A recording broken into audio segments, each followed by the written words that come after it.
Hello and welcome everyone. This is Black at the RTS League channel, and well, finally we are here with the match of today, Black Forest versus VLNS. Fortunately, I had some connection issues to the abroad somehow from my Czech Republic in here, but well, finally it seems like that it is fixed. So let's head on into the game and see how it develops. So the first map, as you can see, the first map is played on Baltic. And, well, apparently there's quite a lot of water battles going on already, as we are at almost 21 minutes, and players are just about now advancing into the castle ages. It seems like that BFs are having the upper hand, even though you can also see that VLNS, Conk Forever, and together with him Sandalen are still having some boats, so it's definitely not over. And well, in the meantime, let's have a look, for example, at the civilizations. We have Rablebok as Vikings, Sandalen Mayan, Conk Forever is Mongol, and Martin Hvalhan. And against them we have almost a mirror, that's just a switch between Japanese and Mayans. For BF we have J squared. J squared as Viking, Damax 1 is Japanese, Philip AJS is Mongol, and last on guns for hire is Hans. Alright, so what else is happening in here? As we have seen, a lot of water battles apparently happening. Not going to be all that easy though, as BFs definitely seem to be having the upper hand. We have seen the blue army of Damax and right now the armada of guns for hire, and they seem to be dealing quite nicely with Conk Forever and not really having any kind of problems with the water overall. J squared owning the water on the top and on the left. So yep, it seems like that BFs have actually won the water in here. At land, if you have a look at land, where is actually the division? BFs and against them VLNS. Okay, so here's one division. Nice walling in here, basically preventing any kind of route to the opponent, both for the teal player and also the purple. And purple player is right now advancing into castle and dropping yet another town center for a proper boom. So, alright, it seems like that he isn't really all that stopped by losing the water overall. He though quite probably isn't happy about the teal player being right on his doorstep. And on the right side we are of course seeing basically the same walling as we have seen on the left, and it's going to be interesting to see who breaches the walls first and who is going to be the aggressive one. Having Hans on the flank is definitely going to be helpful for the Black Forest team. Whereas against him we see also Hans, so that's going to be Hans against Hans. Definitely pretty good to see, and we can see also that Guns for Hire is going to be one of the last players to advance into the Castle Age, and he's still building extra docks in here, so he's still thinking that he needs extra push to put his opponents out of the water altogether. But I really think that the water is reasonably decided just about now, and that's not going to be all that much of a problem just now.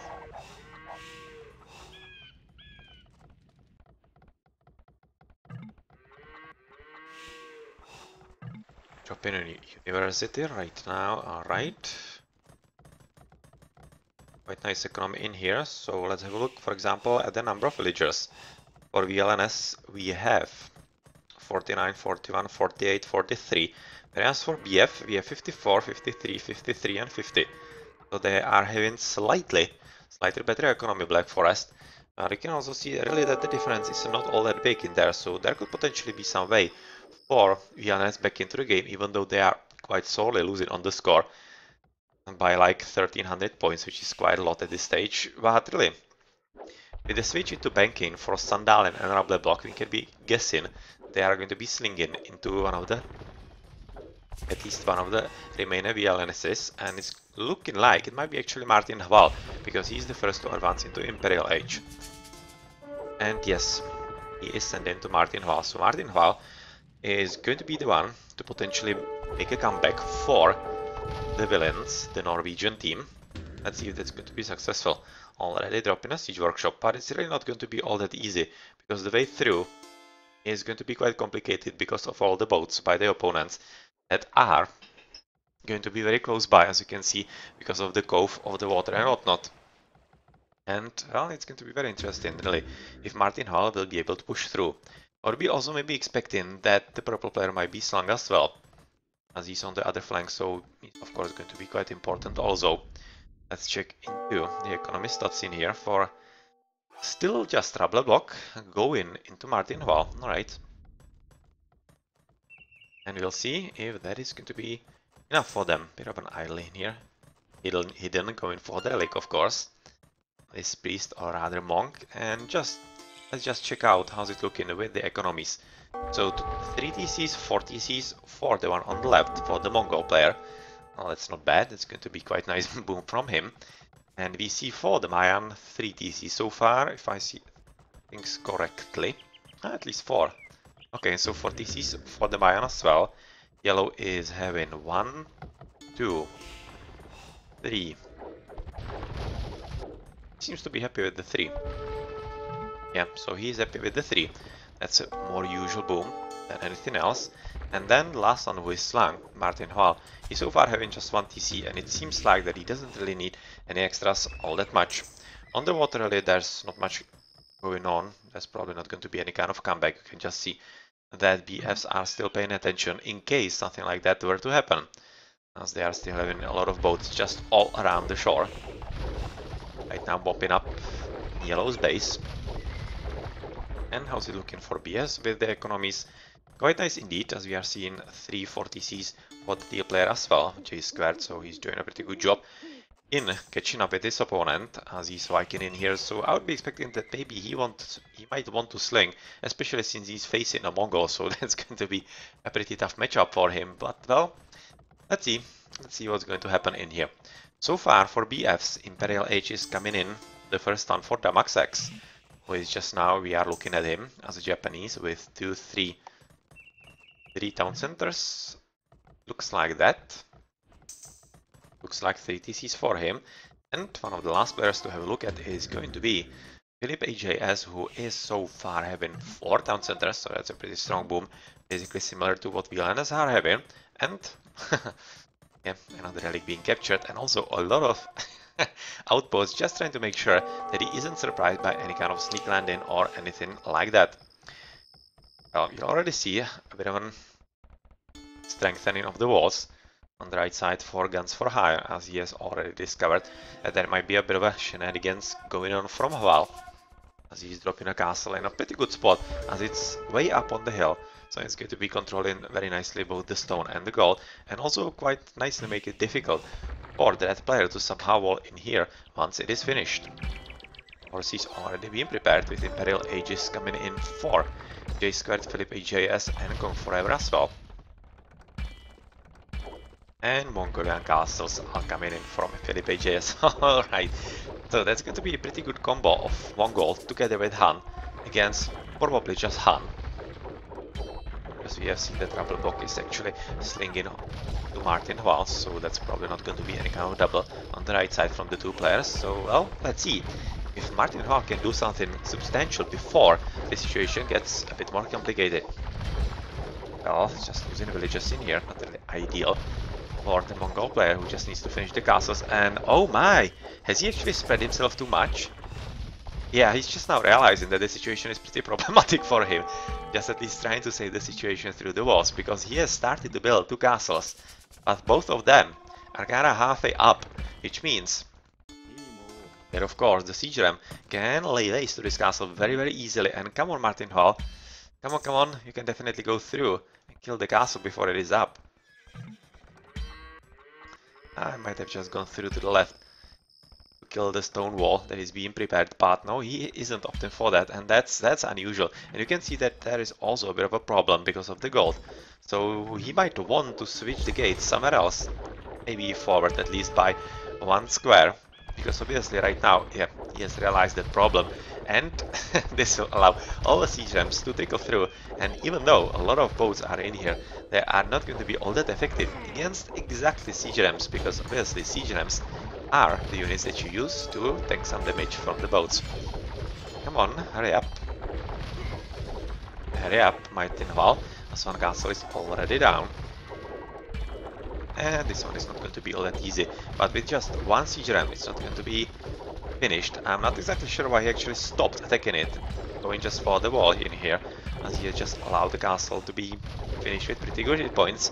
And that's, well, a tough situation for him, because you can see that the Mongolian player is also switching into Siege Workshop and getting some mangonels in for the kill. So horses are definitely needed to get rid of all this that is coming up. But I'm fully expecting that this castle should be coming down very easily.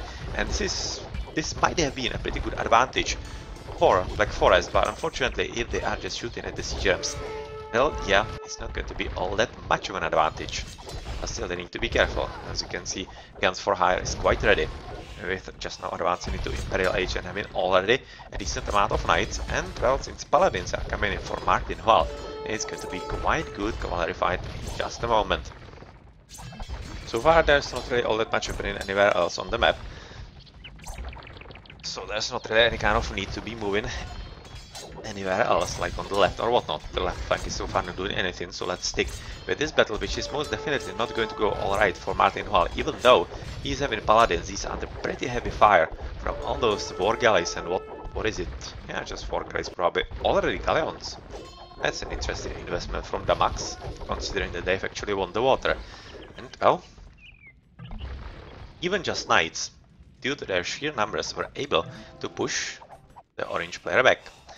So that's a good time to have a look somewhere around. As you can see, pretty good strengthening of the walls on the left side for J squared, while a lot of castles are coming up together with siege workshops for the purple one.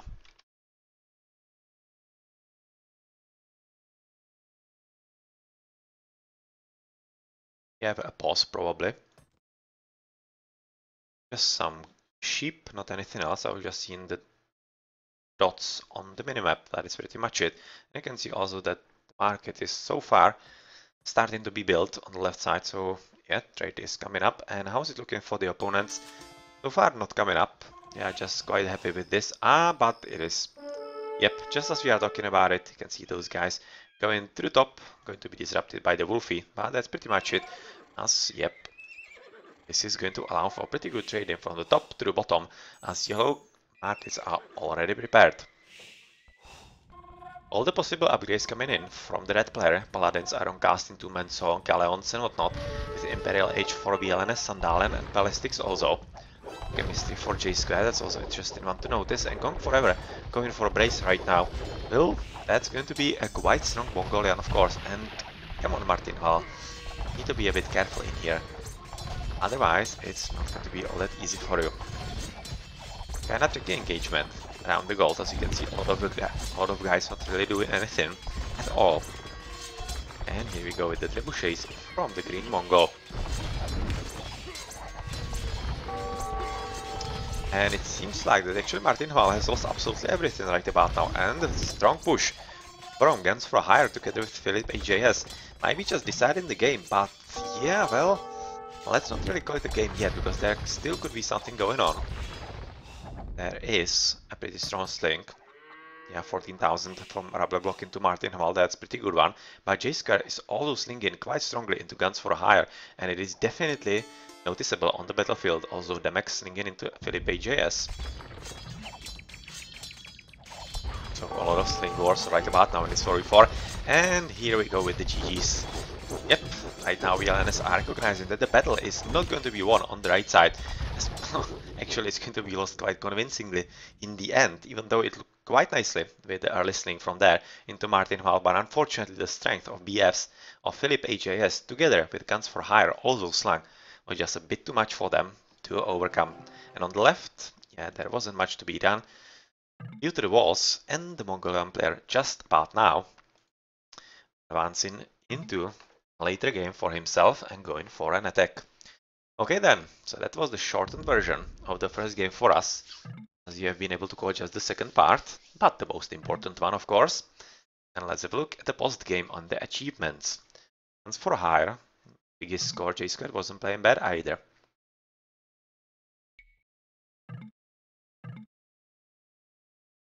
Gong Forever, good score, but unfortunately didn't get to have his fun with the Mongols. Bit of a shame for him, but well, probably would be pretty tough for him to do anything against this opponent in there who was quite nicely walled, even though it was a Viking, so the chance definitely was there. Alright then, GG.